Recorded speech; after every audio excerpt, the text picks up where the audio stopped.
Okay, welcome. My name is Mary Saccone. I'm the Director of Policy here at Display Rights New Jersey. I'd like to welcome you to Policy here at Display Rights New Jersey. Oh dear. Oh dear. There's some background noise. Okay, let me try this again. Hi, my name is Mary Saccone. I'm Director of Policy here at Display Rights New Jersey, and I'd like to welcome you to this session called Captions Captain. A little hard to say. And our speaker is Hillary Goldthwait Fowles, and I'd like to welcome you all for this presentation. Before we begin, just a few housekeeping tips. Please turn off your video and mute your mic so there's no distractions. If you want captions, please click on the CC on the bottom of the page screen. And if you have questions, please put the questions in the chat and the speaker will get to them at the end of the presentation. We will make sure we end on time because these rooms are assigned for the next thing at 12. So I want to get started and get moving as fast as possible. So I don't take up all your time. Once again, thank you for joining us, and I'm going to turn it over to Hillary right now. Thank you. Thank you so much, Mary, and thanks to everyone for being here today. My name is Hillary Goldthwait Fowles, and we're going to talk about ways that you can be your own caption captain. So let's get right into it. I'll just get into sharing my screen. You might see me look from the side from time to time because I have two monitors running because I like to see other participants and make sure that I'm monitoring the chat while we're talking. So we're going to hop aboard the SS Access, and we're going to find ways that we can use captions for all in video content. There are a couple of housekeeping things for you today. I'll leave these up for a minute. There are hyperlinks to the shared doc for collaborative notes and the link to today's slides on the right. So on the left, you can use your phone and access it through a QR code to get the collaborative notes. And on the right, you can use your phone and access the QR code to get to today's slides as well. And once you do that, you'll have that link right in there. And I can drop those in the chat later on. But I'll leave these up just for another minute or two as people are coming in. So these are these, and you'll have, I really would love for you to have the slides because the slides are chock full of resources and information that you can take back to your teams and advocate and support the use of closed captions in all your video content, but also the ways that you can create and make sure that your captions are accurate and honor the needs of all learners.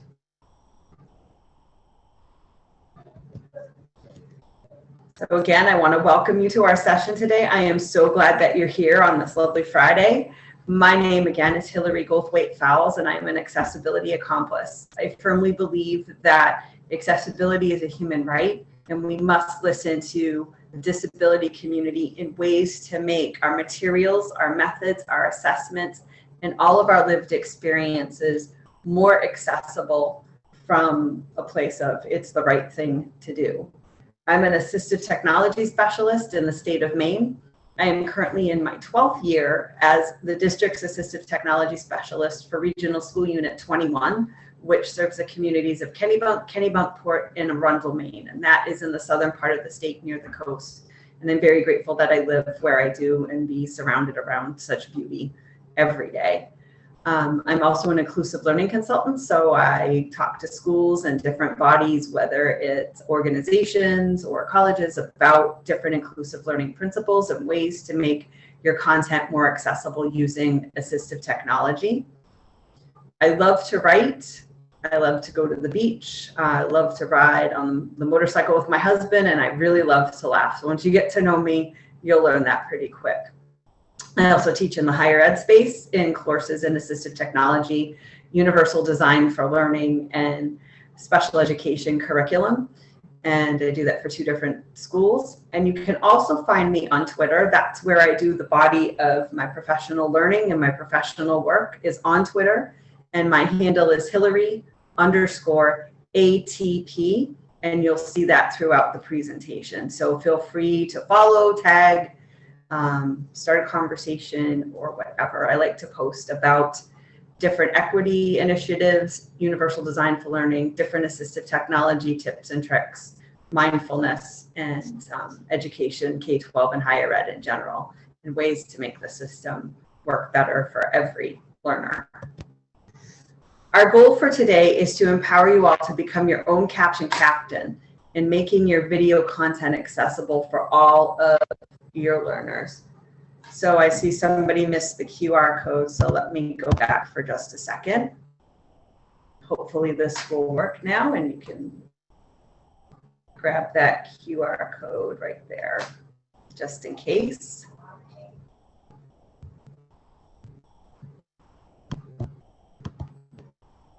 So let's get back to our goal. And I'm going to give you a minute because I think it's really important for you to have your own goal as well. I have a goal for you today, but it's important for you to think about what do you want to get out of our time together today.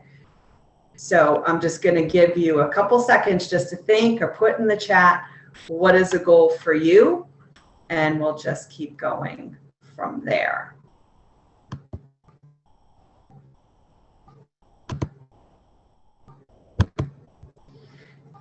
So captions benefit everybody, and I apologize for having a hard time with my YouTube player video on my test this morning. It actually worked. What this video is, and I'll put the link to it in the chat once I'm done. This is a video of a man, and he's signing, and he is talking without the captions, and talking about the importance of sign language being its own language, but that the fact that people who don't understand sign language don't understand what's being said, and that captions can benefit as a tool. So can taking a sign language class, but it's really about understanding lived experiences of those who are deaf and hard of hearing and honoring that by using captions as a way to use audio. And also in our session today, we have a sign language interpreter. So thank you so much for being here. And we do have captions in our Zoom session, which I'm very grateful for. So I don't have to use them in Google Slides. I wanted to show you this. There's an instructional Design 24, the conference that was held yesterday. And if you Google ID 24, there's YouTube playlists of all kinds of videos on making your content more accessible. And it's fantastic. You're welcome. This is a stat I really want to show. Estelle Weil posted this on Twitter and I screen grabbed it. And this stat just spoke to me. 69% of people watch video with sound off while in public places. 25% do so in private spaces or places. Captions are vital. Captions benefit those who are deaf and hard of hearing first and foremost, and that's the most important aspect for me. But they also benefit everybody, and they benefit everybody in numerous ways. We all benefit when our world is more accessible, and we all benefit when we know how to make captions accurate and true, and also what tools work really well in the K-12 space or even higher ed to make those captions come alive and be a much more user-friendly workflow in terms of that as well. I just love the fact that this is a stat. I know for me, if I'm on social media or if I'm looking at a video on social media, I will tend to watch or promote or share the ones that are accurately captioned. And there are different tools that you can use to do that. And we'll get into that later on. There are a couple of resources in our slides here. There are two articles. Captions don't just benefit the deaf of hard of hearing. So I'm going to pull that up really quick. I love Freeplay Media, so I really suggest you can follow them, you can read their articles, you can access their services. But there are things in here that talk about using subtitles and using captions and how everyone can benefit from that. So that is a resource for you as well. And then the next article is 8 benefits of transcribing from Freeplay Media. And I really want to talk, you're going to hear this a lot. So what I really want to talk about is this. And it's these types of 8 things right here. Improving accessibility for deaf or hard of hearing viewers. Protecting against disability discrimination lawsuits. We're going to get into some legality of that too. Improving comprehension for those who might be English language learners, but also those who have learning disabilities, including dyslexia, also attention deficit. You get a better user experience for watching or searching, and also sometimes it helps with focus. And then translating your videos. It also increases, if you're in business, it increases your views and your SEO rates. So there are a lot of benefits to having closed captions, and those are right there in the slides for you. What are captions? Well, since I can't load the player, Freeplay Media will tell you there are closed captions, there are open captions, and so there are differences in that, and it's important to know. So closed captions, what I'm talking about, are ones that if you're watching a movie, actually talk about if there's music, it will have a thing that says music, and it talks about the dialogue and the speaker, and it gives more information. Open captions are more of a transcripty base that just kind of has the conversational flow of that. And so that video is there for you to watch in your slides as well. But what I want to talk about is to get a little bit more into the whole captions are used for all as an embedded support. And so I always reference universal design for learning when I'm talking about features for all or for every user. And I look at it this way: supports that are intended for some, such as closed captioning or system dictation, for example, or text to speech, other assistive features.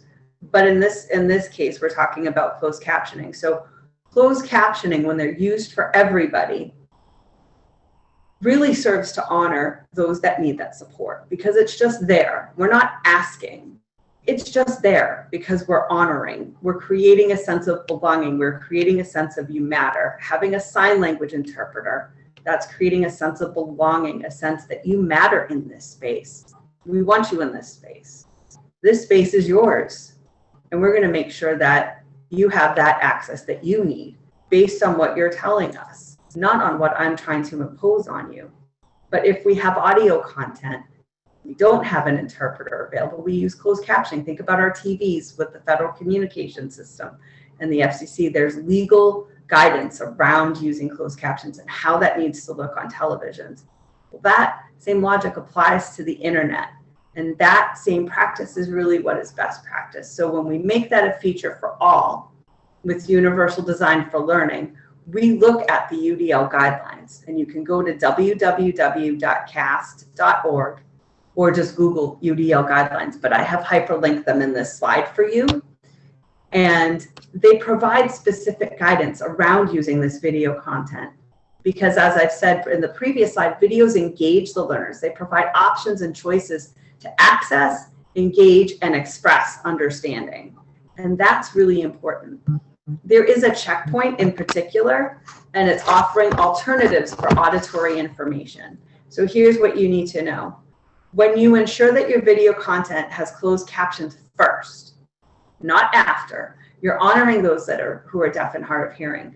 Don't have to wait or ignore the importance of having video content with captions. And furthermore, those who may need an additional literacy boost or focus do benefit. And I've hyperlinked another resource for you in there that connects to how I came to that conclusion as well. There's research behind it that shows using closed captions can give that additional literacy boost for those kids that might be challenged with reading or have some of the reading barriers that we haven't been able to address effectively enough through specially designed instruction. We use that as a support as well, just to kind of get that to click. You know, we use assistive technology as a stick to get it to click as part of that support in terms of all of that. And the reason this has come to light, thinking about the last 18 months, we've been using video content more and more and more in all kinds of spaces. And we have had to do a lot of work with teachers on making sure that their videos are captioned and explaining the who, what, when, where, and why, and how, and why that matters. And it's been very powerful to give teachers tools that have captions in place without having to do a lot of extra time and effort, but still honor the accuracy and effectiveness of those through different inclusive technology tools that I'll get into. But I really wanted to show you that having this as a feature for all is really important. And sometimes the closed captions can just hover over, or they're a clickable feature where they can be turned on or off depending on the preference or the platform that you use. So where do captions belong? Hello, this should be obvious in any and all video content. There is an example here from Freeplay Media that talks specifically about literacy. And I said that there is research that shows that supporting captioning and subtitles helps to strengthen literacy skills. So I wanted to point out the ones that really does help with. Reading speed and fluency, word knowledge, decoding, vocabulary acquisition, word recognition, reading comprehension, and oral reading rates. This is also applicable for non-English native English speakers and ELL learners who are learning English as another language, that support helps to acquire language as well, in addition to the instruction that is being received. It works very, very nicely in that. So I wanted to make sure that you had access to that as well. I also wanted to talk a little bit about space for a minute. And I'm going to do a demonstration for a minute because I'm using Google Slides. And I don't know if you know this feature or not, but when you're presenting in Google Slides, I can toggle, and you can't, I think you can see this. Now you can. There are all these little preferences, but I have captions preferences, and I can toggle them. And watch what happens when I do this. The slide shrinks, and I have automatic captions. Now, space matters. If you noticed, and I'm going to turn these off. If you notice on the slides, the slide on the left is looking at your slide design. Where do they belong? So looking at your slide design, if you're using, Google's captions or Microsoft's captions, or your learners are using it, think about your slide design and think about where that's going to go. And so checking your slides for space at either the top or the bottom so that the captions have that space. So be mindful of that placement. In this case, in Google's, it shrinks the slide and can put it either above the slide or below the slide. And I love that you can change the text size. So you can make it really big or really small. And then we're looking at the slide on the right, it's got a lot going on. So if I were to put captions just overlaid on that without having the Google feature of it shrinking, it's going to get lost. So you want to make sure from a graphic design standpoint that you're thinking about accessibility. You're thinking about, if this has captions over it, what is that going to look, sound, and feel like? Will the person that needs those captions be able to access them, understand them, interpret them, read them, and have that experience? And so that's really, really important. And it was something I hadn't really thought of until I had gone to ATI, gone to a session at ATIA last year, and the presenter had brought this point up, and it's really important to share that. So I want to thank them for that nugget of knowledge, to have captions in that space and making sure that you have the right space and that it all kind of works and flows together. So how can we include captions? There are many different ways you can do that. You can do them embedded as a feature, and I like embedded captions because I can go in and edit them, I can go in and tweak them, I can change them, I can customize it, and that's really important. So some of the tools we're going to go over is Flipgrid, Book Creator, YouTube is an obvious one. Now Edpuzzle, if you've been in sessions earlier, Sarah Gregory had mentioned Edpuzzle in her previous session on AAC. And YouTube, make sure your YouTube videos are captioned and they're captioned accurately before you drop them into anywhere else, because it's not good. And then you have Apple Clips, you have Google Slides that I just showed you, and Microsoft PowerPoint, so those are embedded. You can also include them during or after a recording using different captioning tools and different captioning services. For example, if you're a district like mine that are using Chromebooks or you're using WeVideo to make your videos, and then you're just putting them in Google Drive, well, then there's no captions. There's a workflow for that. and you can use Otter Ai to record that audio, generates a transcript, and upload that transcript to your Google Drive file as a caption track, and it works pretty slick. Or you can upload it to YouTube and use their captioning feature, but then edit those auto-generated captions for better accuracy. You can use Rev, which is a wonderful captioning service, and Capwing is a great video platform too that allows for captioning as well. Video does, but it's more subtitle-y and it's more text hovering above the video, so it's not a clickable feature, and it's very cumbersome and it's not very user-friendly in my opinion. And then Streamer's another captioning service that you can use that's pretty slick. My go-to, and I'll show you in a little bit, is really Flipgrid Shorts. I've been doing a lot of video tutorials and a lot of personalized video work on screens and screen sharing and instructional techniques that way. And so I've been using that a lot. And the ease of use has just been amazing. So I think if you're a novice to this and you just want to give it a go, I would suggest Flipgrid, and I'm going to show you that in a little bit. And then I don't want you to forget social media. Platforms are getting better at having auto-generated captions. I hope someday they will have editable captions, but sometimes it's best to just have an accurately captioned video and upload that to your social media service first. Facebook, Twitter, Instagram, TikTok, whatever, Snapchat, whatever platform you're using. So I've put a resource in there too that I had done for the State Department for their English language programs on social media accessibility. And they gave me permission to share this with you today. So that's there for you to access as well. So here are some tools we're going to get into. And so I want to show you a couple of different ones that you can use if you don't have accurate captions or don't have captions like, oh my gosh, what do I do? And I'm going to caution you in saying, oh, it's good, but it's not good enough. We want captions that are accurate and can be editable so that they're accurate and they reflect, because you definitely don't want the no more craptions. And there is a person, and I'm going to pull her up right now because I'm having a brain thing that is happening.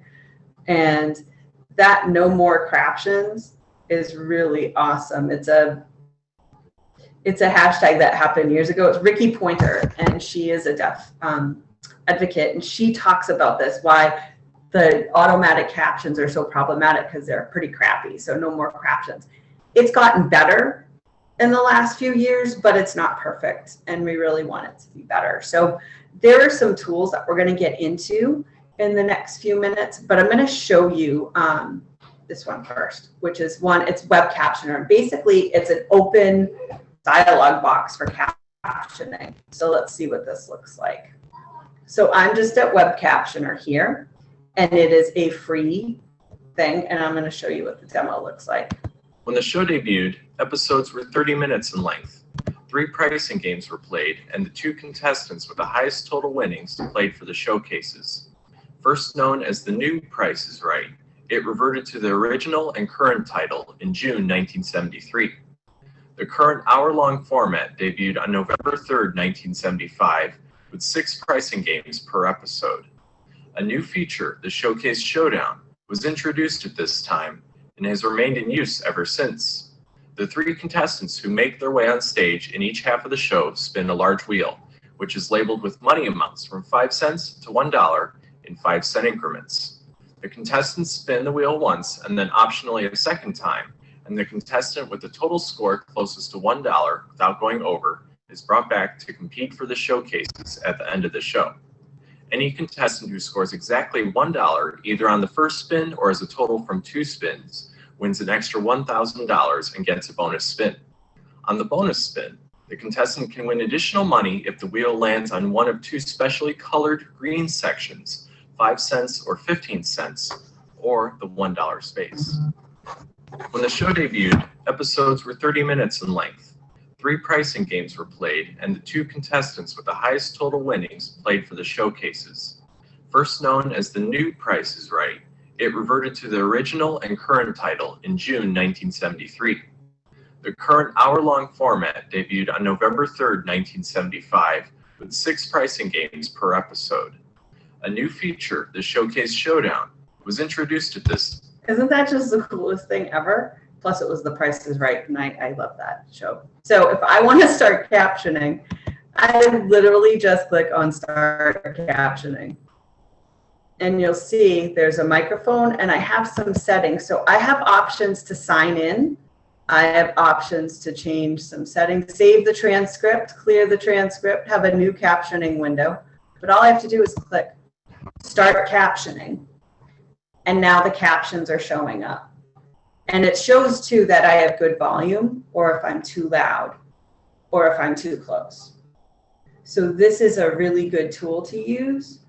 And I noticed, and I don't know if you've noticed, it's picking up errors and they're correcting them. And that's pretty cool. So that is Web Captioner. That's one of my favorite tools to use.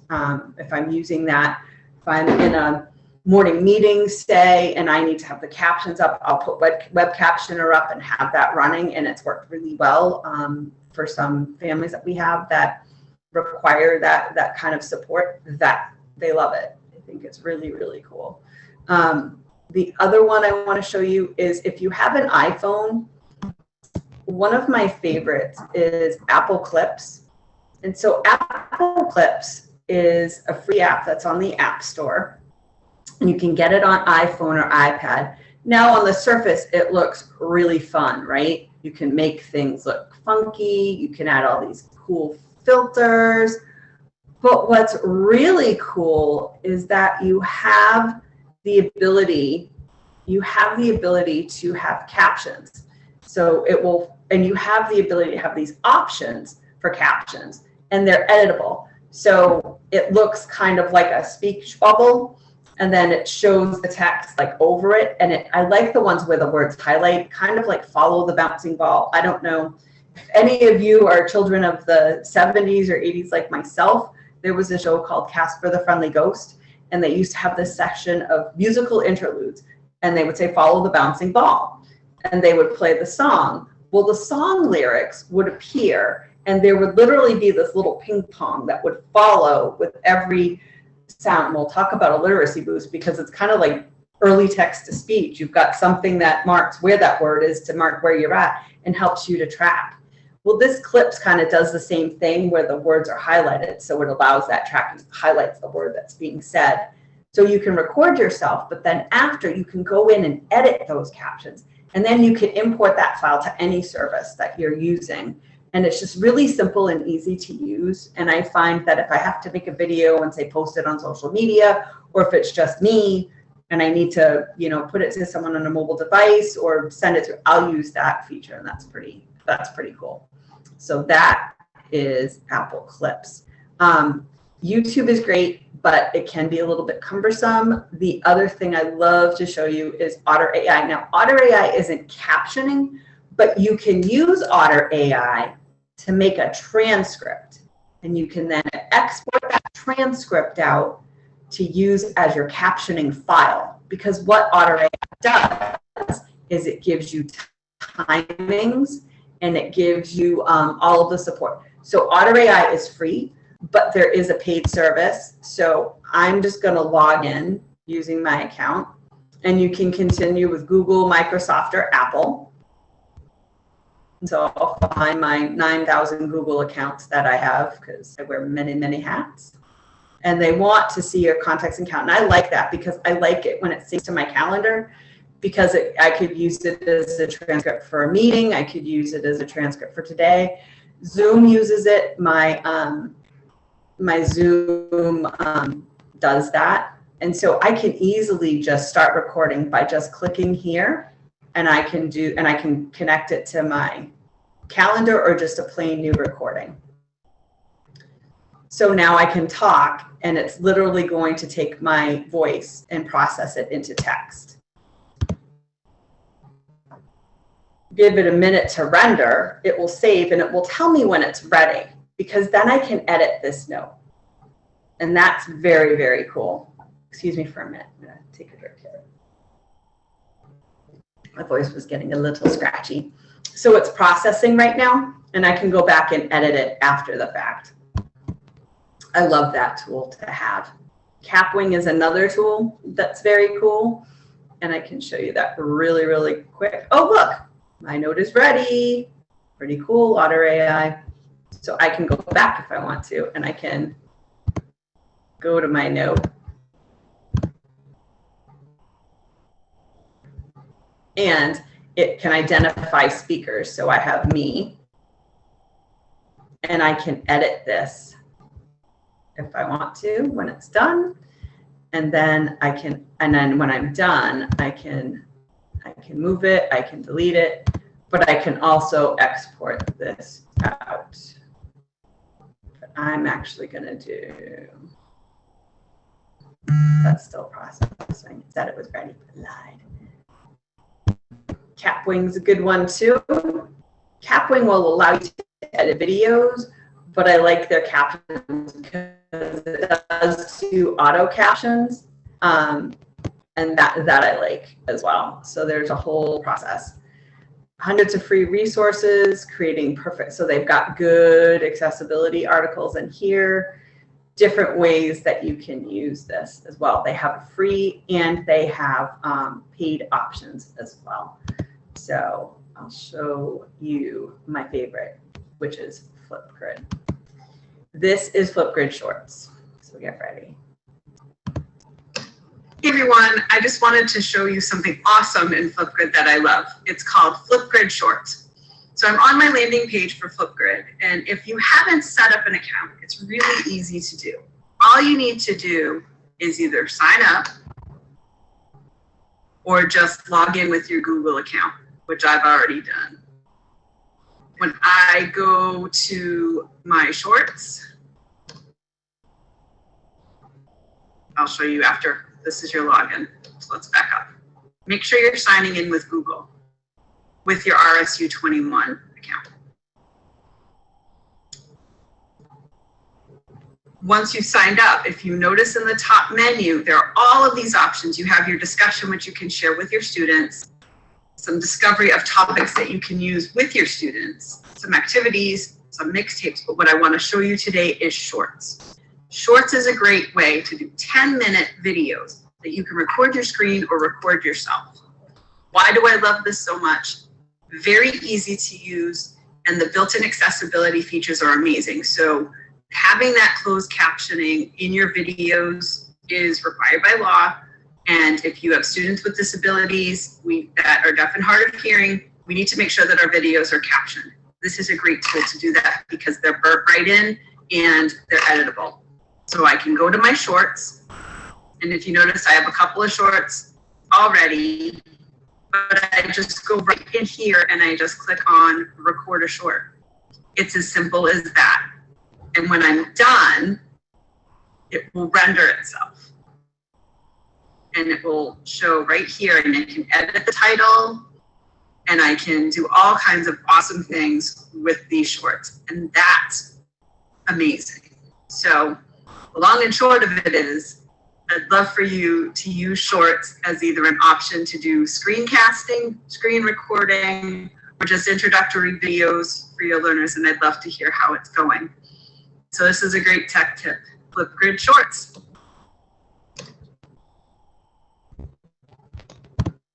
I'll show you my Flipgrid Shorts. Can you tell I love Flipgrid Shorts? And the layout has changed since the last time I made this video. So your groups, your discovering your shorts are up here, and just to click that plus sign for shorts. But let me show you how to edit your closed captioning in Flipgrid Shorts.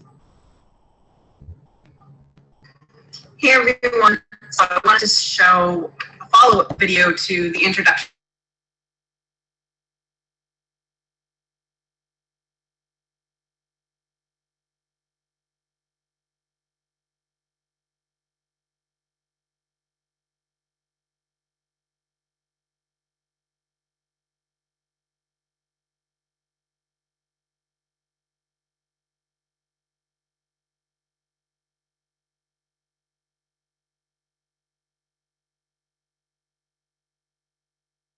This is why I have two systems in place, because the other system dropped. So give me just a second and I will get my delete, other screen up edit, for which you. is editing the title, or editing your closed captions, which is what you want to do after the caption. All right. Sorry about that, guys. Zoom totally tanked on me, so I just got to pull up my. This is why I had 2 monitors. This is a smart thing. So in Flipgrid, the shorts part, you can actually edit those closed captioning. And so I'm just going to show you really quick what that looks like. Get my slide deck back up for you.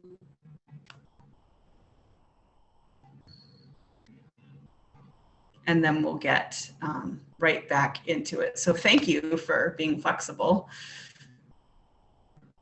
And thank you for, I'm so glad that seems to happen whenever that goes into full screen. Sometimes at Zoom, it will just take right on you. So, all right, let's get this back up here.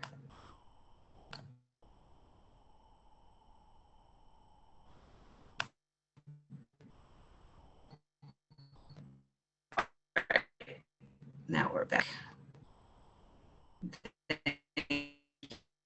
For bearing me. I was showing you Flipgrid, so let's get into that really quick. So when you log into Flipgrid, and I'll actually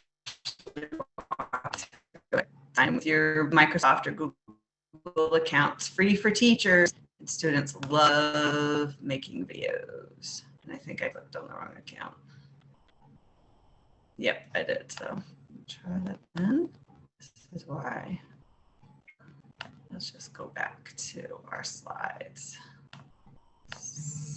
Oh, sorry.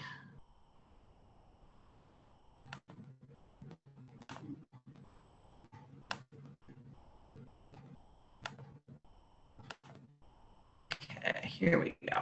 So Flipgrid shorts is great. So you can literally go back in to that and edit them. It literally is bit by bit, super easy to use, free, love it. Some resources for you all also for captioning resources. There are a few. One is Teaching with Accessible Video from the National AIMS Center. I love the National Center for Accessible Educational Materials. They are a wealth of knowledge and resources. They get a lot of their information from Freeplay Media. And then there's an article here on why accessible video is so important, and then the different ways that you can caption for social media. Looking at our time, I know we have a few minutes left. I want to thank you for your time, your patience, and your flexibility. And I would love for us to stay connected. You can follow me on Twitter at Hillary_ATP and on the web at www.hillaryhelpsyoulearn.com, where I do occasional blogging and have some resources and services available on that site. Or you can send me an email at hillary@hillaryhelpsyoulearn.com. Thank you all so much for being here, for your time, for your attention, and for all that you do to help support individuals with disabilities. I'm going to just stop sharing my screen, and I'm going to see if there are any questions in the chat. Yes, Web Captioner is absolutely free. You just can go to webcaptioner.com and it's right there for you. And if you want to see, we have a couple minutes. If you want to go through Flipgrid again, I can show you that editing feature. I just find it to be the most user-friendly, especially for busy teachers who are working really hard and doing all the things. And it's great to teach your kids. So if you're doing something with your students and you want them to show what they know and they're using video as a way to do it, have them use Flipgrid Shorts, or put a group in Flipgrid and have them screen record their response, but then teach them how to edit the captions. So, you know, the saying, you don't want Elton John's song hold me closer, tiny dancer to be hold me closer, Tony Danza. What you really want is it to be accurate. So make sure they go in and edit that. That's also practical application of teaching grammar, punctuation, spelling, all of that. And they can use dictation to edit right in Flipgrid. They can use their system dictation. They can use all their other resources to spell accurately, punctuate. You can give models. But that's a really good engaging way to teach it because it's a skill that they're going to need beyond school. There are tons of jobs for video editors and content creators, and they need to know how to do it. So it's really important that we do that. And that's the only question I think I had answered. Does anyone else have any other questions they have? You can feel free to unmute or just put in the chat a question or a wondering about closed captioning.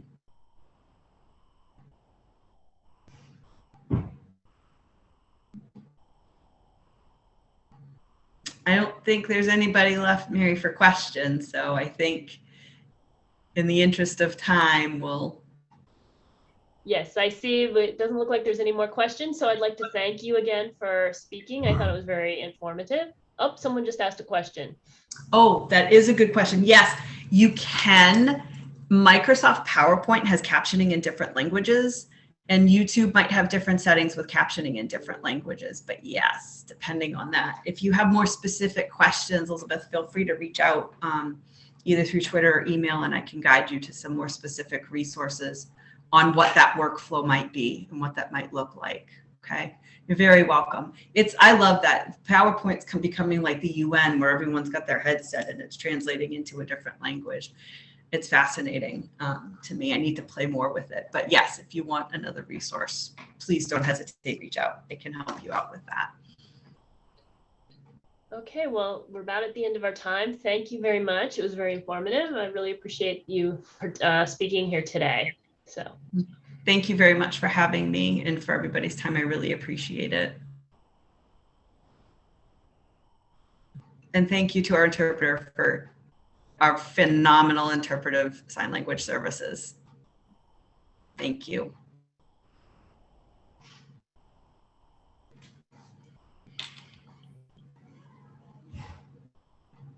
okay. Thanks. All right, I'll be ending the presentation. Thank you.